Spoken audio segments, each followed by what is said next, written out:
Le 17 juillet 2001, Mokhtar Ould Daddah arrive à Nouakchott. Des milliers de personnes de toute génération l'attendent. C'est l'heure du pardon. J'ai dit, la rancune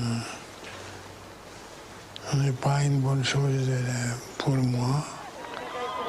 Il faut prendre la vie comme elle se présente. Et remonter un peu dans le temps. Lorsque j'ai connu Mokhtar Ould Daddah, qui n'était pas le président, qui n'était d'ailleurs qu'un étudiant à l'époque, il est tombé assez malade aussi. Il a eu un problème de santé important, qu'il a soigné évidemment. Puis se sont déroulées les 18 années entre 58, les 20 années, entre 58 et 78, où il n'a jamais été malade. J'atteste cela, jamais.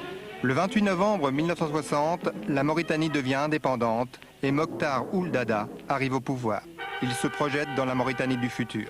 Pour la Mauritanie demain, un pays moderne, c'est-à-dire un pays agricole, pastoral et surtout minier.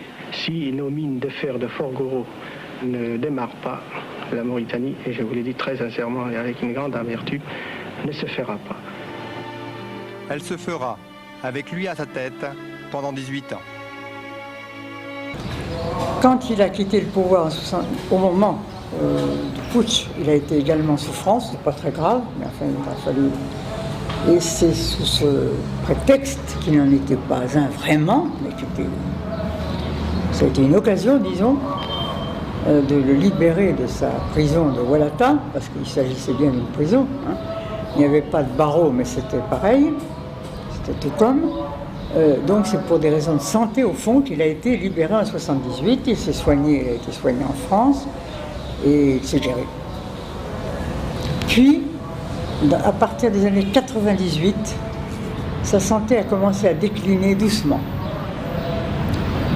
Je me souviens que en 98, oui, nous avons fait une petite réception avec des amis. Bon, il était déjà, sa forme avait un peu diminué. Et petit à petit, au fil du temps, jusqu'en 2003, sa santé, tout doucement, a décliné. Donc,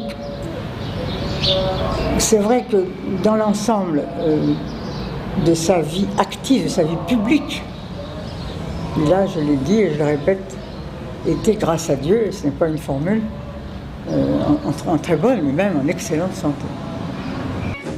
Jusqu'au coup d'État militaire du 10 juillet 1978. Ould Daddah passe 14 mois en prison au fort de Walata, puis malade, il vivra en exil. L'ex-président mettra 22 ans pour revoir enfin son pays.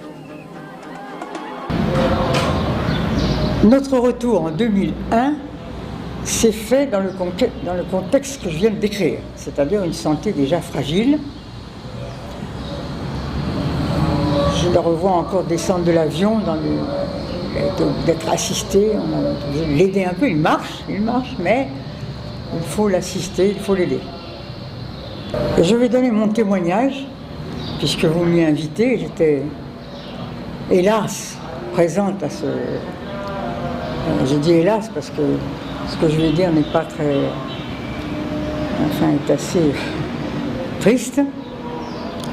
Nous étions dans l'avion et l'aéroport était désert. Ce qui est quand même, pour un homme comme Mokhtar, qui a créé ce pays, qui s'est sacrifié pendant 20 ans pour lui, sans en tirer rien d'autre que la satisfaction, cela m'a frappé, m'a choqué. Nous quittons l'aéroport, mais la surprise, c'est là que la surprise nous attend, parce que toute la ville de Nouakchott est là, dans les rues. On ne peut pas avancer, mes enfants sont témoins, et d'autres, bien d'autres. Et fait surprenant, et émouvant, et rassurant, les visages qui nous entouraient, qui criaient à nos côtés, étaient des jeunes garçons, et des jeunes filles aussi, des jeunes gens.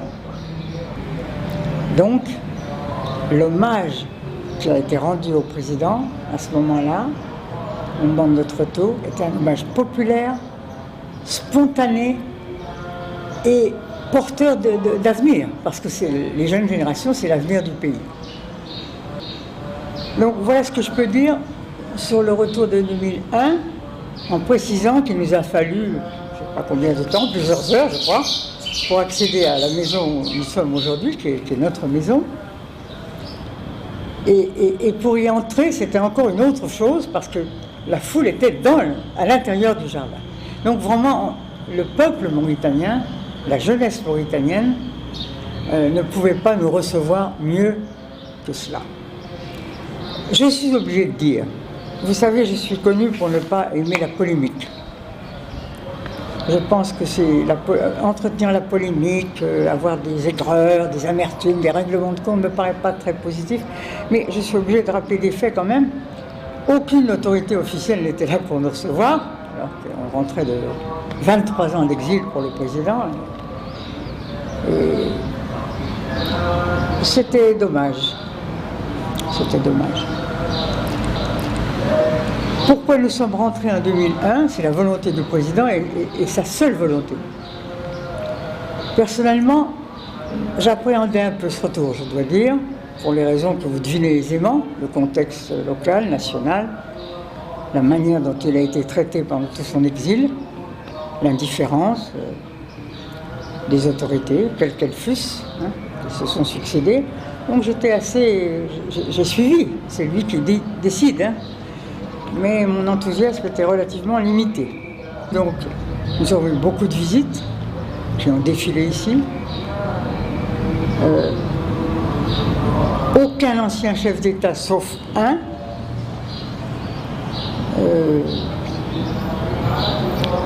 des parents, bien sûr, des amis, jusqu'au moment où le médecin qui s'occupait du président a insisté auprès de moi particulièrement pour dire il faut que le président aille en France, il faut que le président aille en France. Je vais faire une confidence publique que je n'ai jamais faite en public mais que je vais dire maintenant. Si nous avons tardé à partir en France, alors que c'était urgent en fait, c'est par manque de moyens financiers, je précise, c'est vrai. C'est vrai. Et c'est grâce à des étrangers que nous avons pu obtenir 2 billets d'Air France à l'époque, en première classe, et partir avec le président un peu d'urgence, enfin un peu dans la panique, parce que nous sommes installés à Paris et, comme je l'ai dit tout à l'heure, il est décédé dans la nuit du 15 au 16 octobre, à 1h du matin, c'est-à-dire à un moment où c'est 11h du soir à Nouakchott et c'est 1h du matin à Paris. Le retour de son corps en 2003, puisqu'il avait exprimé, vous vous en doutez, il l'a d'ailleurs fait par écrit, le souhait d'être enseveli, quelle que soit la date de sa mort, qui n'appartient qu'à Dieu, bien sûr, en terre islamique. Quand il était en exil, il ne savait pas s'il serait en Mauritanie, mais à défaut de la Mauritanie, et ça j'ai son testament dans les archives familiales, il voulait être enseveli en terre islamique. Heureusement, il était en terre mauritanienne, il a pu rentrer en terre mauritanienne, et c'est là que le gouvernement mauritanien de l'époque a affrété un avion, sans que j'aie à le demander. J'ai simplement demandé qu'un grand drapeau national, il est aujourd'hui à la Fondation, recouvre son cercueil. Et nous sommes arrivés donc à Nouakchott pour ramener le président et l'ensevelir, ce qu'il avait souhaité à Boutinimit, le cimetière de Boutinimit, ce qui a été fait. Comme vous le savez, chez nous musulmans, c'est le jour même. Donc après une manifestation, une célébration à la mosquée, la première mosquée qui est entre la capitale et Luxor, ils sont partis, moi je n'étais pas du cortège, un cortège impressionnant paraît-il, la voiture a suivi le corps. Ce président, lorsqu'il a pris le pouvoir en 60, mettons, même en 61, parce que l'élection date de 61, il avait à peine 50 ans, qu'il a donné toute sa force, toute son énergie à ce pays. Je ne l'ai pas dit au détriment de sa famille, absolument pas. Il nous a aimés, il s'est très bien occupé de nous tous. mais la Mauritanie passait avant tout. Et le voir revenir dans ces conditions, je dirais, pour employer une expression en français qui est un peu familière, mi-figue, mi-raisin, c'est-à-dire qu'il y a un accueil populaire, mais l'accueil officiel, il n'y en a pas. C'est une épreuve qu'il nous a fallu assumer chacun à sa façon. Le président étant un homme discret, qui ne montre jamais bien sûr ses sentiments, il appartient à une famille qui n'exhibe pas son bonheur ou son malheur. J'ai été à son école, j'ai donc appris à rentrer moi aussi mes sentiments, mais j'en ai pas évidemment pensé moins. Le président, je vais vous donner des précisions, a eu un malaise fatal, je dirais, le 11 août, c'est-à-dire 2 mois avant sa mort. Nous étions dans un appartement particulier d'amis de mes enfants. Et voilà, tout subitement, ses yeux se sont révulsés. J'ai donc appelé tout de suite les pompiers, je dois dire, c'est eux qui nous ont... Le SAMU, exactement, mais le SAMU est venu tout de suite. Et nous avons été à l'hôpital du Val-de-Grâce, où il est resté effectivement 2 mois dans le coma. C'est parfaitement exact ce que vous avez dit. Et nous allions le voir évidemment tous les jours, pratiquement tous les jours. Et mes enfants et moi, à tour de rôle, en fonction de leur présence, des amis aussi, de passage, etc. Tout le monde était assez affolé de cette situation. Et un jour, le chef d'État de l'époque, et chacun verra de qui il s'agit, a demandé à aller le voir. Je me suis absolument abstenue d'être présente. Je pense que je ne voulais pas être présente à ce moment-là, parce que je trouvais que c'était trop tard. Il était en train de mourir, et bon. Certains de mes enfants ont voulu assister pour qu'il n'y ait pas une absence totale, c'était leur choix, ils étaient adultes et ils ont décidé cela, c'est parfait. Mais moi en tout cas, je ne suis pas allée. Le président n'est pas sorti de son coma. Et un soir, j'étais avec un de nos parents de la famille maternelle du président. Nous sommes venus le visiter comme de coutume. Et nous avons vu qu'il n'était plus à la place habituelle, dans la chambre habituelle. Nous sommes informés, on nous a dit qu'il est dans une autre chambre, à quelques pas. Nous sommes allés. Le président était là, avec moins armé d'appareils respiratoires, beaucoup plus. Ce qui, moi, m'a ravi. Je me suis dit, c'est très bien, c'est bon signe, etc. Et dans la même nuit qui a suivi, on nous a dit, sur une formule,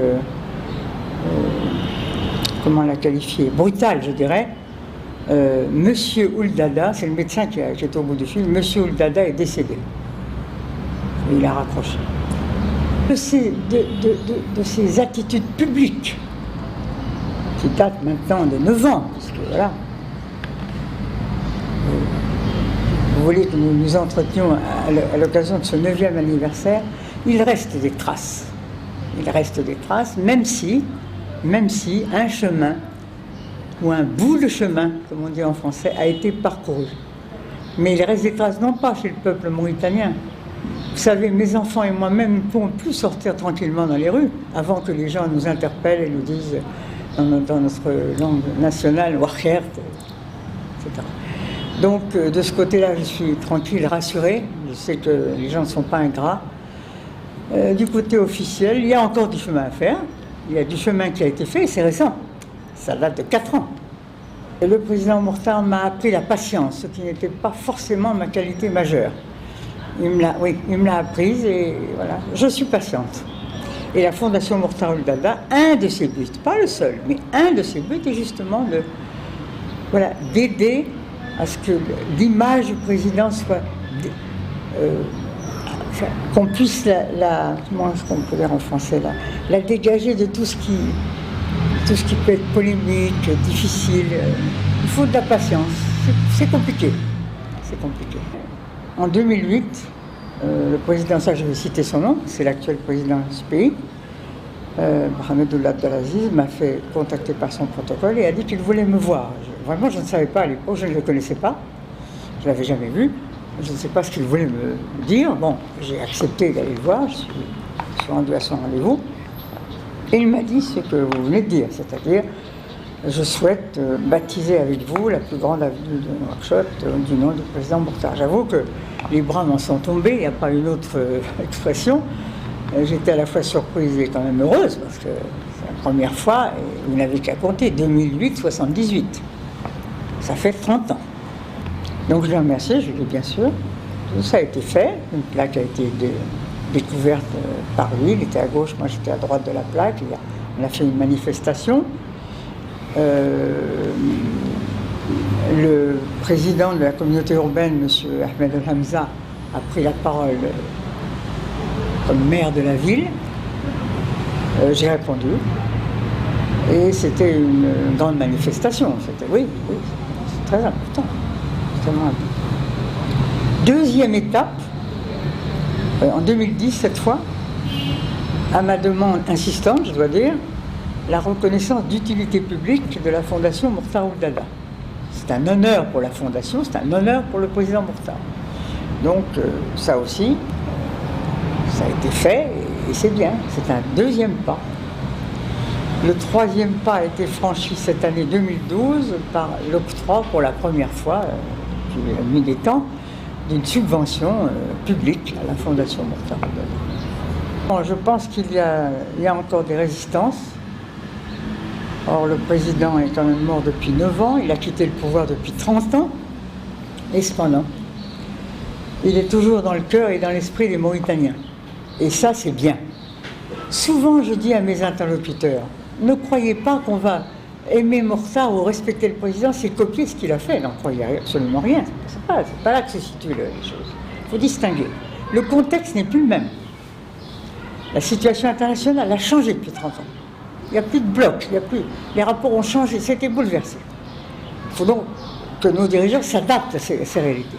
Là où le président Mourtar est toujours un phare, c'est dans les valeurs qu'il a respectées, qu'il a vécues, qu'il a essayé de faire comprendre à ses compatriotes de patriotisme, d'intégrité morale, d'exemple. Ça c'est toujours valable, j'espère, jusqu'à la fin des temps. Comme dit un adage,